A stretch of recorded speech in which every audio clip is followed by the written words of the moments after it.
Galera, tudo bem com vocês? Nós estamos indo para mais uma aula da Escola Dominical da Classe de Jovens e hoje a gente vai dar continuidade falando sobre Apocalipse, as cartas às igrejas, e hoje a gente vai estar falando sobre a carta à igreja de Esmirna. O texto está lá em Apocalipse 2, de 8 a 11, e diz o seguinte: Escreve esta carta ao anjo da igreja em Esmirna. Esta é a mensagem daquele que é o primeiro e o último, que esteve morto, mas agora vive. Conheço suas aflições e sua pobreza, mas você é rico. Sei da blasfêmia dos que se opõem a você. Eles se dizem judeus, mas não são, pois a sinagoga deles pertence a Satanás. Não tenha medo do que está prestes a sofrer. O diabo lançará alguns de vocês na prisão a fim de prová-los e terão aflições por 10 dias. Mas se você permanecer fiel, mesmo diante da morte, eu lhe darei a coroa da vida. Quem tem ouvidos para ouvir, ouça o que o Espírito diz às igrejas. Quem for vitorioso não sofrerá o dano da segunda morte. Então a gente está indo para a igreja de Esmirna hoje. E aí eu queria que a gente pensasse um pouquinho sobre a questão da perseguição, né? Quando a perseguição nos atinge, quando a perseguição atinge o fiel, né? E a palavra do Senhor diz lá em 2 Timóteo 3, 1 e 12, assim: Saiba que nos últimos dias haverá tempos muito difíceis. Sim, e todos que desejam ter uma vida de devoção em Cristo Jesus sofrerão perseguições. Hoje, mais de 100 milhões de cristãos são perseguidos por causa da sua fé. Normalmente a gente ouve falar sobre a perseguição acontecendo ali na janela 1040, nos países normalmente asiáticos, né, do Oriente. Mas hoje nós percebemos que muitas pessoas, muitos cristãos ao redor do mundo, e não somente na janela 1040, sofrem perseguição por causa da sua fé, por causa de professar a fé em Cristo Jesus. E essa é uma realidade hoje. O cenário dessa igreja, do contexto onde essa igreja está inserida, que é a cidade de Esmirna, é o seguinte: Esmirna era a mais bela cidade da Ásia Menor. Ela era uma cidade muito bonita. Ela era um próspero centro portuário. Seus prédios eram conhecidos como a Coroa de Esmirna. Assemelhava-se a um colar de diamantes. Séculos antes, Alexandre o Grande determinara fazer de Esmirna a cidade modelo da Grécia. Sua vida cultural florescia, artes, educação e ciência. Ostentava uma magnífica biblioteca e um monumento a Homero. Tinha o maior teatro da Ásia. Estava no segundo lugar das exportações. Na verdade, Esmirna só perdia para Éfeso, como a gente viu na aula passada. Tinha forte influência de Roma. Ao contrário de Éfeso, Esmirna tinha uma influência muito grande de Roma. Éfeso era uma igreja livre, uma cidade livre, né? E do jugo romano. No entanto, Esmirna não. Esmirna sofria com o jugo romano pesadamente. Era um centro de culto ao imperador. Ali era o centro do culto a César. E César era adorado como um deus. As pessoas faziam sacrifício, acendiam velas. Então ele era um centro de culto ao imperador. Era o berço do paganismo. Então lá nós encontramos adoração a Cibele, Apolo, Asclépio, Afrodite e Zeus, que é considerado nesse panteão o maior deus deles, né? Esmirna assemelhava-se talvez a cidades com centros culturais muito fortes, como Rio de Janeiro, por exemplo. Então era uma cidade com um forte centro cultural, um belo teatro, uma cidade muito bonita, muito envolvida assim, mas com um jugo de Roma muito pesado sobre ela. E é nesse cenário, nesse contexto, que a igreja de Esmirna cresce. E Esmirna significa mir, que é uma fragrância usada para se fabricar perfume. Quando esmagada, a casca da mir exala doce aroma. Esta é a precisa descrição da igreja. Quanto mais esmagada pelo mundo, mais fragrância do evangelho exala. Assim era a igreja de Esmirna. E é interessante pensar nisso, porque a gente percebe no decorrer da história da palavra de Deus que de quando em vez, como diz o povo por aí, a igreja precisa de uma perseguição para que ela realize a missão. Talvez isso esteja inerente à nossa natureza humana. Parece que quando a gente é pressionado, quando a gente é perseguido, então a gente pode botar para fora ou o que tem de melhor ou o que tem de pior. No caso da igreja de Cristo, toda vez que a igreja é perseguida, então ela se lança em direção à missão. né? É o que a gente vê, por exemplo, na igreja de Atos. Após a descida do Espírito Santo e o envio para a missão, a igreja sofre uma perseguição. E no momento que a igreja sofre a perseguição, é que ela é despertada para a Judéia, Samaria e para os confins da terra, né? Então isso acontece também com a igreja perseguida, por exemplo, que a gente vê no Oriente. É uma igreja que cresce muito, mas é uma igreja que sofre perseguição acirrada. E aí, se você olhar para a nossa realidade de igreja hoje no Ocidente, a gente vê uma outra realidade. É uma igreja que cresce, mas cresce em quantidade, o que não significa necessariamente que está crescendo em qualidade. E agora que nós estamos vivendo esse momento de quarentena, que não chega a ser uma perseguição, mas é uma ameaça iminente que está ao nosso redor aí, de contrair esse vírus, pegar essa doença, e que nós somos colocados para dentro de casa, a igreja está tendo um alcance muito maior do que tinha quando estava dentro dos seus templos, das quatro paredes, podendo andar livremente. Hoje, dentro das nossas casas, nós estamos pregando muito mais o evangelho. Cada vez que você faz uma live, um vídeo, ou fala num grupo, num aplicativo desses de videoconferências, ou você posta algo no Instagram, você está tendo um alcance muito maior, porque as pessoas estão conectadas o tempo todo, buscando uma palavra, né? Então, hoje, por causa dessa pressão que a gente está sofrendo, a gente está tendo um alcance muito maior. Então, a gente percebe que no decorrer da história da igreja, parece que a gente precisa de uma perseguição para poder exercer a missão. Não necessariamente isso é um pré-requisito, mas parece que é isso que tem funcionado durante o decorrer dos tempos, né? O remetente. Então Jesus vem para essa igreja e ele se apresenta para essa igreja e diz: ao anjo da igreja que está em Esmirna, escreve: isto diz o primeiro e o último, que foi morto e reviveu. É extraordinária a maneira como Jesus se apresenta, e tudo tem um propósito na fala de Jesus quando ele se refere às igrejas, quando ele fala às igrejas. E aí ele diz assim para essa igreja, uma igreja perseguida, uma igreja que sofria: aquele que é eterno. Ele vem e diz: olha, eu sou o primeiro e o último, eu sou eterno. O que ele queria dar para essa igreja? Ele queria dar para essa igreja uma perspectiva da eternidade. Olha só, não olhe só para aquilo que você está vivendo hoje.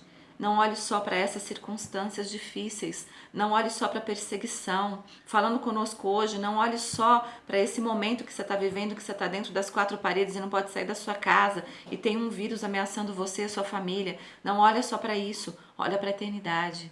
Olha, eu sou o primeiro e o último, eu sou eterno, e botei a eternidade dentro do teu coração. Você foi feito para ser eterno. O pecado fez com que você fosse mortal, mas você é eterno. Você foi feito para ser eterno, e eu sou eterno, e você vai viver a eternidade comigo. E aí a segunda coisa que Jesus apresenta é aquele que vive. Ou seja, eu fui morto e revivi. Jesus está se apresentando como aquele que venceu a morte. Então fica tranquilo, porque eu venci a morte. Se eu venci a morte, vocês também vão vencer.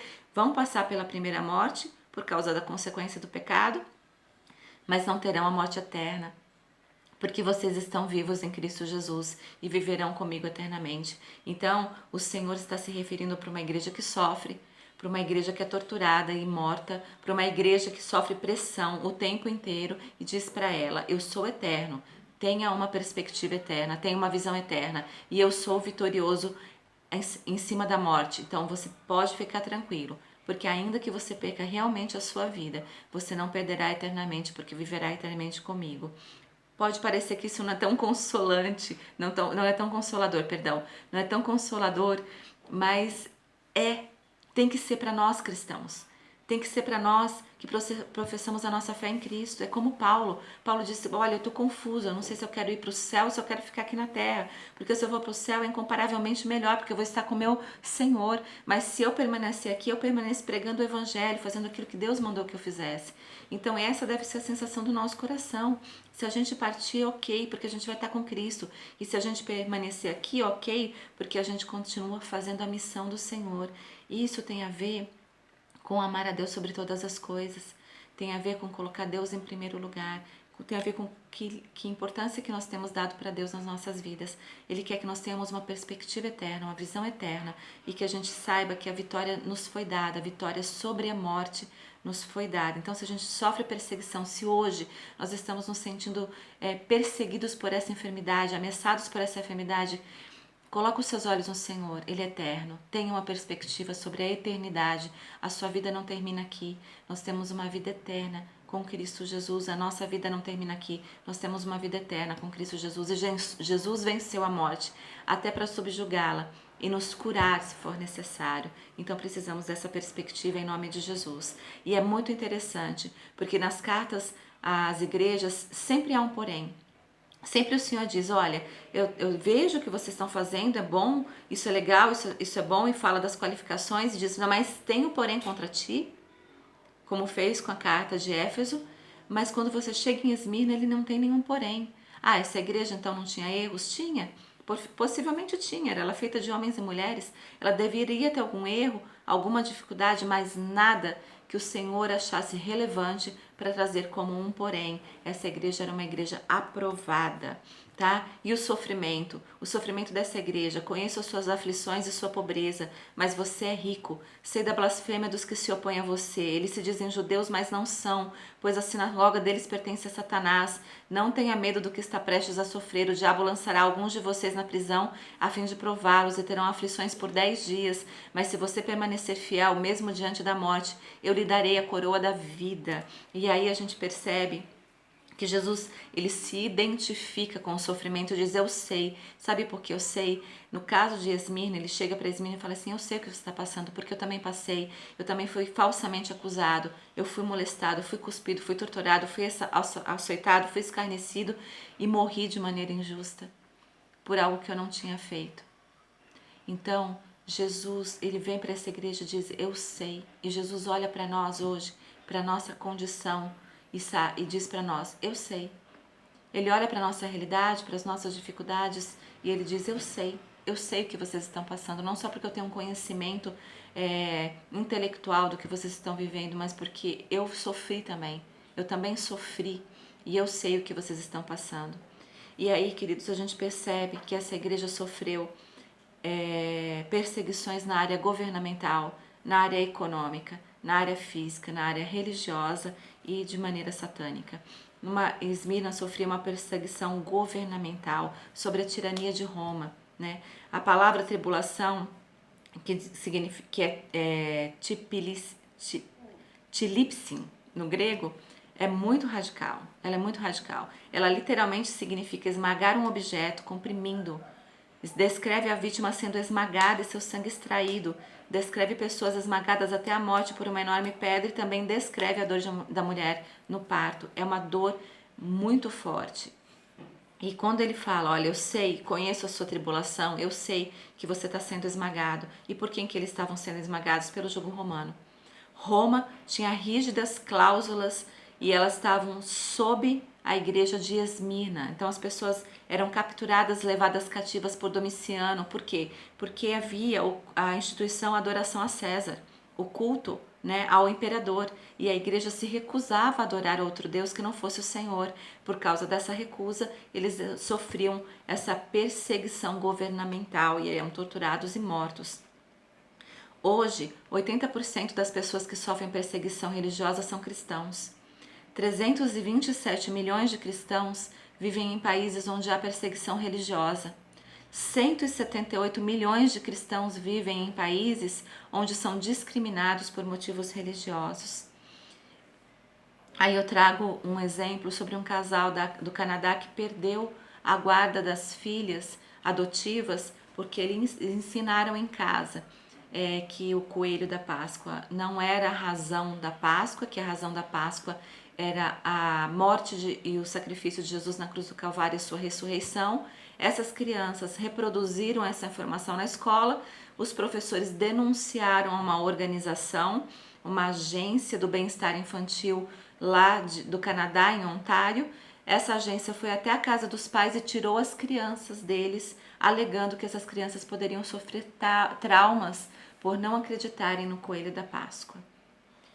Isso aconteceu acho que um ano depois ou 2 anos depois, eles ganharam uma causa na justiça, mas não reaveram as crianças porque elas foram possivelmente colocadas numa outra família para adoção. E agora eles estão num outro processo de adotar filhos. Isso aconteceu no Canadá nessa geração. Hoje a gente sofre perseguição governamental? Alguns países sim. No Brasil, essa perseguição governamental ela ainda não acontece de maneira factual. A gente ainda não é perseguido assim. Se você não fizer o que o governo diz, você vai ser preso, morto, ou torturado ou vai sofrer sanções. Ainda não, mas existem leis passando, projetos de leis passando no Congresso que podem gerar no futuro uma perseguição governamental sobre nós. E como a igreja irá reagir a isso? Perseguição religiosa. Esmirna sofria perseguição religiosa. A palavra diz a blasfêmia dos que se dizem judeus e não são. Então, aqueles que se diziam judeus e não são, perseguiam a igreja. Né? Eles achavam, por exemplo, que a Santa Ceia era um tipo de canibalismo, porque fazia uma alusão a comer a carne de Cristo, né? E eles achavam também que a igreja era uma igreja ateísta, porque não adorava a César. Então a própria igreja era perseguida por judeus que acreditavam também em Deus, mas eles eram perseguidos pelos judeus. Perseguição religiosa. Hoje nós sofremos perseguição religiosa dentro das igrejas? Sim, nós sofremos perseguição religiosa. E a sinagoga de Satanás está presente no meio da igreja? Infelizmente sim. E aí quando a gente pensa, por exemplo, no texto de Pedro, em que Jesus olha para Pedro, Pedro diz assim, Senhor, não, o Senhor não vai morrer, Senhor, não, Senhor, a gente não vai deixar que o Senhor vá lá para morrer, porque Jesus estava falando sobre os últimos dias dele, dizendo que era necessário que ele fosse morto. Pedro diz, não, não, não, e Jesus diz, arreda para trás de mim, Satanás. Por quê? Porque você não cogita das coisas de Deus, você cogita das coisas dos homens. Quando que a sinagoga de Satanás está presente no meio da igreja? A sinagoga de Satanás está presente no meio da igreja quando os homens e mulheres dentro da igreja passam a cogitar das coisas dos homens e não das coisas de Deus, e passam a acusar e perseguir outros homens e mulheres cristãos, irmãos na fé. Então a sinagoga de Satanás está presente muitas vezes no meio da igreja para trazer dissensão, discussão, divisão, partidarismo, manipulação. Ela está presente muitas vezes no meio da igreja, né? O diabo vai para a igreja? Vai, queridos. Ele vai para a igreja, infelizmente. E nós precisamos saber discernir aquilo que procede e aquilo que não procede de Deus, e aquilo que é do alto e aquilo que é meramente carnal ou até mesmo demoníaco, tá? Perseguição física, né? Eles também sofriam perseguição física. Eles eram presos e mortos pelas autoridades penitenciárias da época por causa de professarem a fé em Cristo Jesus, né? E a perseguição física, ela acontece ainda hoje, muitas vezes nos países do Oriente Médio, países da Ásia, países onde você não pode falar abertamente do Evangelho com perigo de perder a própria vida. Hoje, nós não sofremos uma perseguição física na nossa nação, nós temos liberdade de culto, podemos cultuar livremente, pregar o Evangelho livremente. Nós ainda não temos uma perseguição que se traduz uma perseguição física, mas muitas vezes, queridos, nós temos uma perseguição social. Muitas vezes somos pressionados a negar a nossa fé, nós somos pressionados a abrir mão daquilo que cremos, dos princípios da fé, para acreditarmos em outras ideologias que nos são oferecidas e que são contra o Evangelho. De que maneira nós estamos reagindo a essa pressão social, se você não se encaixar num grupo, se você não se encaixar naquilo que as pessoas estão pensando, então você é discriminado, você é colocado de lado, você tem uma morte social, né? Uma morte social. De que maneira nós estamos cedendo essa perseguição e de que maneira nós responderíamos diante de uma perseguição física realmente? Como seria a nossa postura se nós tivéssemos que, ao preço de viver a nossa fé e não negar a Jesus, talvez sermos mortos? Como seria isso para nós? Fica a pergunta para nós pensarmos um pouquinho. Como que nós agiríamos diante de uma perseguição realmente com o perigo da nossa própria vida? E também ele sofreu uma perseguição satânica. Então, por trás de toda e qualquer perseguição há uma ação do diabo, né? A palavra do Senhor diz que a nossa luta não é contra a carne ou sangue, mas contra principados e potestades. Existe uma batalha espiritual acontecendo hoje, agora. nesse momento, e acontecem todos os dias das nossas vidas, não só porque a gente está com um coronavírus ou uma quarentena, isso acontece sempre, nós vivemos inseridos nessa batalha espiritual, e Satanás está por trás da perseguição contra a igreja. Ele manipula pessoas, ele lança ideias, são os homens que fazem, eles escolhem, a gente tem o livre-arbítrio, mas Satanás está por detrás, tentando manipular e trazer ações e ideias que levem a uma perseguição à igreja, né? O diabo persegue a igreja hoje? Sem dúvida nenhuma, queridos. O diabo persegue a igreja hoje. Persegue a igreja no Oriente Médio, persegue a igreja na janela 1040, que são os lugares onde a igreja é perseguida, persegue a igreja no Ocidente também. Persegue de muitas maneiras. E nós precisamos ter os nossos olhos abertos. Como seria a nossa vida se nós vivêssemos realmente uma perseguição, como muitos cristãos aí pelo mundo sofrem? Como seria a nossa aplicação da nossa fé, né? O testemunho da nossa fé. E o alerta: quem tem ouvidos, ouça o que o Espírito diz às igrejas. Matthew Henry escreve: a evidência clara de nosso amor por Cristo é a obediência às suas leis. O amor é a raiz e a obediência o fruto. Então nós precisamos manter-nos obedientes à palavra do Senhor, para que, mesmo que a perseguição venha sobre nós, a gente possa produzir um fruto que seja digno daquilo que nós cremos. Que mesmo que a perseguição nos acometa, as circunstâncias difíceis, as ameaças venham sobre nós, queridos, como nós estamos vivendo agora, a gente permaneça fiel a Jesus até a morte, porque aquele que permanece fiel ao vencedor, ele diz, não receberá o dano da segunda morte. Então, aquele que vence, porque permanece fiel, mesmo diante das circunstâncias, mesmo diante das pressões, vai receber a vida eterna. Ele não vai passar pela segunda morte. Amém? Deus abençoe, a gente se vê no próximo domingo. Beijão!